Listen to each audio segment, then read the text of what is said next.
Live from our 7 Tasmania studios, your nightly news with Kim Miller begins now.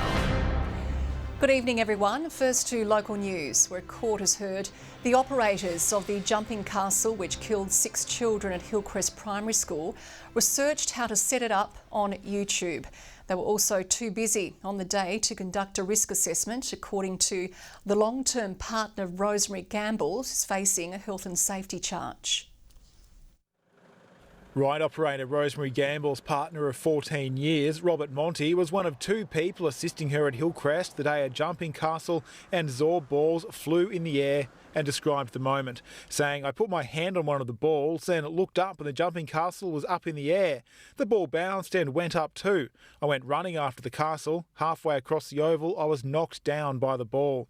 Mr Monty said when the jumping castle arrived from the Chinese manufacturer, no manual was included, stating he and Miss Gamble learned set-up procedures by researching on YouTube and watching members of the Showman's Guild at events. When asked whether he and Miss Gamble typically conducted risk assessments, he said, "We do a lot from memory, then sit down at night and write them out." When probed on whether a risk assessment was conducted that day, he replied, "No, there was no time to do one, but it would have been done," prompting gasps and an outbreak of sobbing from some family members. He said larger star pickets weren't used to anchor the castle because they were considered a tripping hazard. And after admitting they had more than the 4 pegs used on the day, he said it was a nice day and he was under the impression 4 was the minimum and they would use more in windier weather, but it wasn't windy that day. CCTV played for the court showed just how quickly the wind picked up, depicting a magnolia tree motionless. 5 minutes later, it's blowing in the breeze and the jumping castle can be seen in its final resting place. 2 minutes after that, it's perfectly still again. Employee Jesse Barrett telling the court Miss Gamble and Mr Monty were always cautious of the wind, but said he only received on-the-job training which included watching Miss Gamble operate, and the only instructions he saw was the notice stitched to the side of the castle. Nick Kelly, 7 Tasmania News. And if this story has caused you distress, you can contact Lifeline on 13 11 14. Well, there are alarm bells. Taz Networks could be moving towards privatisation by stealth under a proposed joint ownership model. It sparked concern from electrical contractors, but the company insists the plans will create more opportunities for local businesses. As the government considers putting state-owned businesses into the hands of the private sector, it's come to light Taz Networks may have been trying to do so on its own. The National Electrical and Communications Association revealing the GBE is looking to shift maintenance work on the state's power grid to just one major company. There is not one single Tasmanian entity that has the capacity to actually tender for this new package of works on the critical infrastructure, the networks throughout Taz Networks. They claim the utility entity has been looking into this plan for 18 months and had been kept in the dark about it until a fortnight ago, fearing it could leave local specialist contractors out of work. One of the reasons we believe that Taz Networks are going down this path is they haven't invested in their future. They haven't invested in retraining people, training new people. The opposition is concerned it would monopolise one of Tasmania's most vital utilities and cause more harm than good. We get increased costs, we get reduced services and often eroded assets. With only 2 weeks before Taz Networks closes expressions of interest for its delivery partner, the Greens and Labor want the government to step in to halt the tender process. We have seen what happens when a minister is asleep at the wheel of their GBEs. We've seen that with the spirits fiasco. Intervene, stop the process before any decisions are made. In a statement, Energy Minister Nick Diagan says he has heard from those that could be impacted by the proposal and is calling on Taz Networks to consult with relevant stakeholders to ensure the state's GBEs support local jobs and more affordable power prices. Taz Networks says it sources most of its procurement from Tasmanian providers and insists the changes will create more opportunities for local businesses. Anthony Dodd, 7 Tasmania News. The Education Union is calling for sweeping changes to be made to curb bullying in Tasmania's schools. Several stakeholders have given evidence at a hearing for a parliamentary committee inquiry into the issue. The AEU has made 15 recommendations, from introducing better support frameworks for students and staff in schools to increasing education funding to support more anti-bullying initiatives. Staff and our students should feel safe in schools. It is quite obvious that they currently don't, and we need to make sure the Minister is actually committed to thinking about what we can do to fix the problem. Education Minister Jo Palmer told the committee her team is open to further consultation and is working towards solutions. A 29-year-old Mayfield man charged with strangulation of a child has been remanded in custody to appear before the Launceston Magistrates Court tomorrow morning. Police were called to the Launceston General Hospital yesterday, where the child was being treated for non-life-threatening injuries. The man was later arrested and charged. Strike action is expected to cause significant disruptions to bus services tomorrow as Metro workers continue their fight for better pay and conditions. It's as the Rail, Tram and Bus Union held another full day of negotiations with Metro, calling for changes such as critical incident leave. We lost $4.6 million last year. Metro is a financially challenged business, so we need to be making offers that are fair, affordable and reasonable, and that's what we're doing. Metro is advising passengers in Greater Hobart to find other ways to get to and from the city, with school bus services to be prioritised.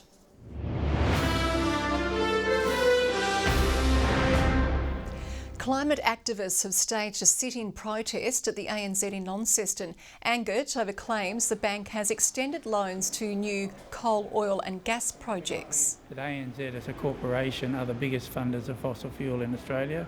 They're continuing to do it, and $20 billion in 9 years is way too much. Mr McKinnon, along with Dr Scott Bell, were later arrested and charged by police with trespass and failing to comply with the command of an officer. They've been bailed to appear in court next month. Tasmanian scientists have uncovered the stark impact of long COVID on Australia's workforce, with thousands needing additional time off to deal with the infection. It's a subject still lacking in evidence-based research, but it's hoped that could change soon with more government funding. For many, dealing with the effects of COVID is not something they're forced to think about anymore.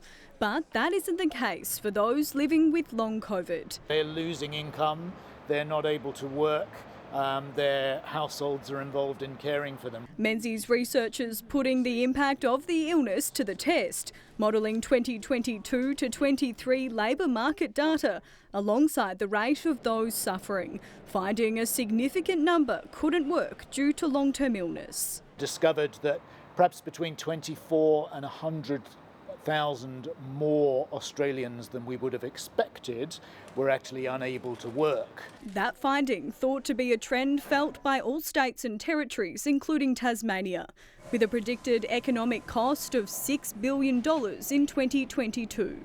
I'd be very surprised if, proportionately, Tasmania was really any different from the rest of the country.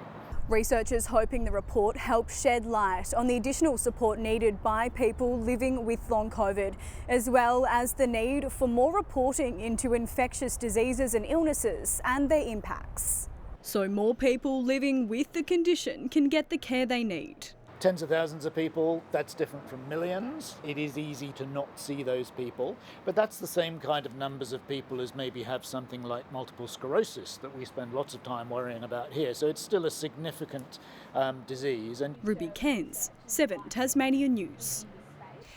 The artwork and design behind some of Tasmania's most renowned brands will be in the spotlight tonight. Creative studio Futago is celebrating 20 years showcasing its collaborative work. Among the exhibits are well-recognised clients, including Brim Creek Vineyard, Royal Botanical Gardens and the Agrarian Kitchen. We're very collaborative and we take our clients along the journey with us to do a lot of absorbing and learning about their industry. And it's very, very important that you stand out on the shelf. And that also that people remember the bottle, they remember the brand on the bottle, and that's the critical thing. The group has worked with hundreds of brands since inception. Climate solutions innovator Sam Elson has been named Australian of the Year for Tasmania. A renowned oncologist, Olympian and disability advocate also recognised for their achievements. The winners will now represent Tasmania at the National Awards next year.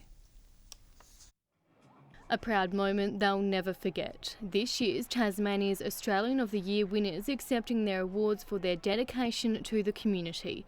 Environmentalist Sam Elsom taking out the top prize. Incredibly grateful and extremely humbled. The founder of climate startup Sea Forest recognised for commercialising a new way to reduce methane emissions from cows to strengthen agricultural sustainability by turning seaweed into a livestock feed supplement. I think we have to take climate change seriously. Doing this next decade is going to have implications far beyond our years and our life on this planet. Unable to attend, his children accepting the award on his behalf. Making a better world for the generations to come is such an important thing, and just bringing it into focus even more is just such an important thing, and I'm really proud of him for doing that. Tasmania's Senior Australian of the Year awarded to Associate Professor Penny Blomfield. The 65-year-old recognised for her dedication to improving the lives of women affected by gynecological cancers, particularly in remote areas.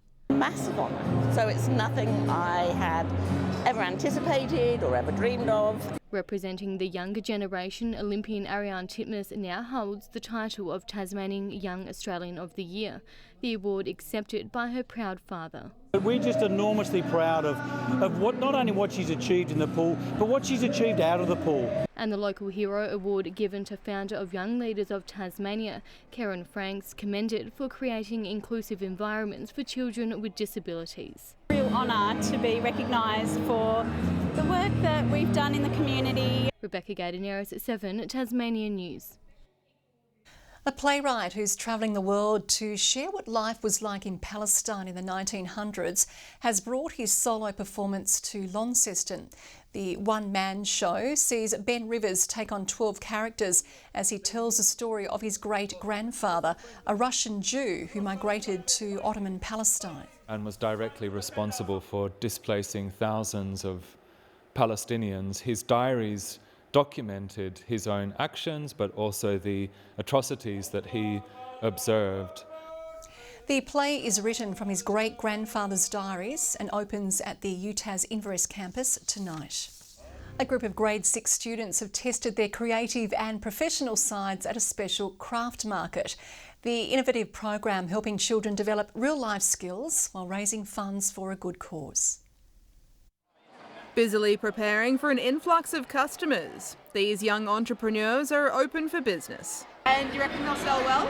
Yes, I reckon they will. Riverside Primary are holding its annual Makers Market. Sustainability the name of this year's game. All these items in everyone's shops here are all made of sustainable materials that can be recycled. These Year 6 students making wares to wear, but keeping the environment in mind. We used a wood burner because we didn't want to use any paint because not good for the environment.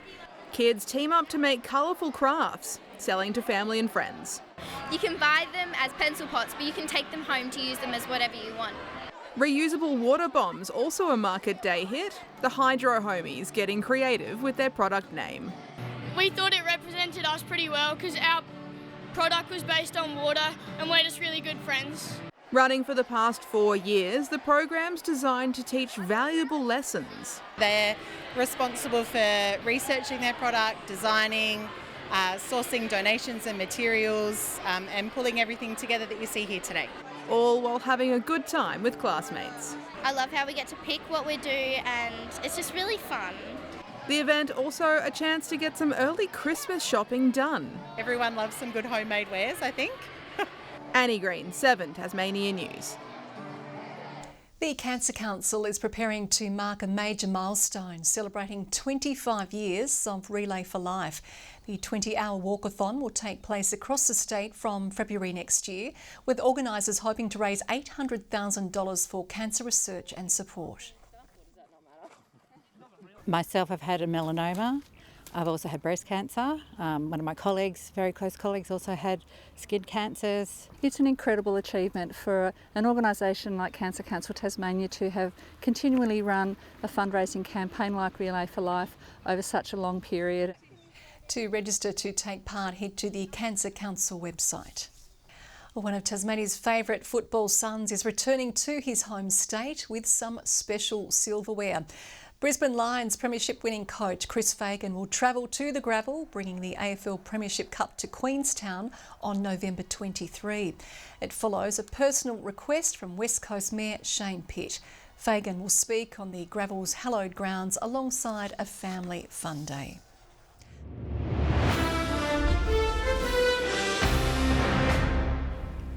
The Jack Jumpers have announced big man Will Magnay will miss tonight's clash against the Wildcats in Perth. The star missed last week's game due to a shoulder injury. Magnay will be reassessed next week prior to their Friday night matchup against the Brisbane Bullets. Tonight, though, is a must-win, with the squad currently sitting at second last on the ladder. Tip-off is a late one, 9:30 p.m. our time. The WBBL and the Hobart Hurricanes have lost their home game against the Sydney Sixers last night. Sydney skipper Lise Perry proving too strong for the Purple Army, cracking 86 runs off 62 deliveries before being caught out. Skied it. Another opportunity to take the catch of Elise Perry, and this time Elise Villani does so. Despite best efforts of our captain and also import Danny Wyatt-Hodge, the Canes came within reaching distance of the visitors, but were unable to chase them down, losing by only 6 runs. Good evening. Hobart, a big drop on yesterday's maximum, but still managed 20. Launceston and Cressy our high with 22. Devonport 17 today and Burnie 19. Temperatures around average. Friendly Beaches and Bushy Park 21. Smithton 20. St Helens 19 and Low Head 18. Flinders Island recording 17 degrees. Strawn and King Island 16. Areas of low cloud about the west, south and northeast of the state, but no significant rainfall today. There is thunderstorm activity, though, over the interior of the country. A frontal cloud band is pushing up the New South Wales coast, more south of WA. Tomorrow, a cold front crosses the state in the morning, followed by a strong westerly airstream. The troughs continue over the mainland. Now, those winds tomorrow should build up to 25 to 35 knots and as strong as 40 knots over southern waters, swells to 4 metres.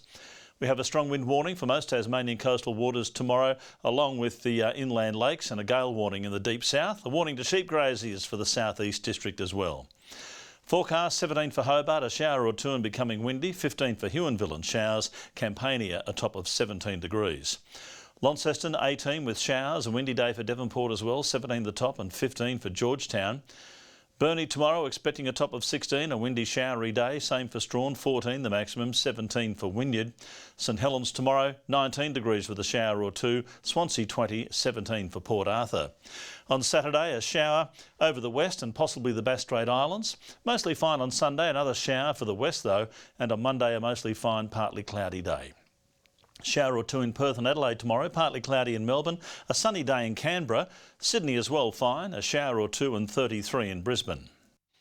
Bit of cloud about at the moment, 13 in Hobart, Launceston 16 and right now in Devonport it's 15 degrees. Kim, bit of changeable weather on the way over the next couple of days. Sounds like it, and that is all we have time for now. Good night everyone.